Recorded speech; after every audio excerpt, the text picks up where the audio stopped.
Hi, I'm Lawren Mills, class of 2001. I'm a partner and practice group leader at Ice Miller, which really is a long way of saying I'm a lobbyist for a living. I chose to attend DePauw partly because of my dad. He attended DePauw and had a wonderful experience and wonderful things to say about it. But of course, you never want to immediately just follow in your parents' footsteps, so I certainly cast a wider net. But I also happened to have a boyfriend at the time that was a couple years ahead of me that played football at DePauw. So started coming up here and going to games, and then also had some folks from high school who attended DePauw and got to come up and visit. And so it just sort of snowballed from there. So when I come on campus, I always, regardless of where I'm going, come through so that I drive on and immediately see East College. It's just sort of the anchor and the staple and the building that'll always mean something to me.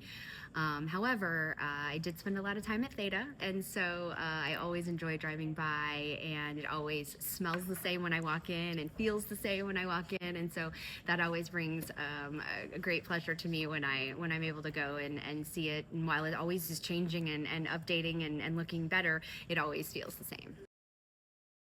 So it's often hard to describe how nimble DePauw makes you, and that's the way I often try to describe it.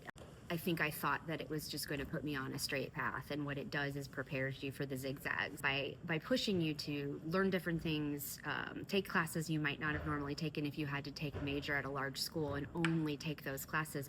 You really are multifaceted in a way that I don't think you are at a lot of other universities or a lot of other schools. And so for me, what I do day to day now is when I talk to different legislators or I talk to individuals about client needs or company needs, I have to vary what I'm saying based on who I'm talking to. And again, it's that nimbleness, it's that flexibility. And so it really permeates in what I do every day.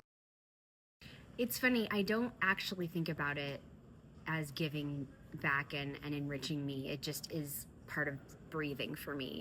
I have given back since I left, since I drove away on 231 crying on graduation day, and I've been a part of the alumni community ever since. I host the Monon Bell Party every year in Indianapolis, and so it wasn't even a question of whether I was going to be a participant and how I was going to stay connected. It was just how much. And so for me, my groups of friends, my girlfriends, multiple different houses, we still go on a trip every year together. I mean, it's just something that is part of who I am. I hope that a legacy of mine is really balancing that left brain, right brain in each person. I'm pretty right-brained in a lot of ways, in sort of the more scholastic ways, but I was able to do DePauw Little Theater, and I was a voice minor here, and I was able to take voice lessons through the School of Music, and so I was able to really build upon my artistic side that I never wanted to give up on, but I kind of always felt like I was going to have to give up on. I found it wasn't just a hobby, there were actual classes that I could take and have a great time, but also learn and thrive in. And quite frankly, a lot of those communication classes have come in handy again with the lobbying that I do every day. And so I would hope that it would be fostering that left brain, right brain sort of protection and making sure that you feed both sides of that.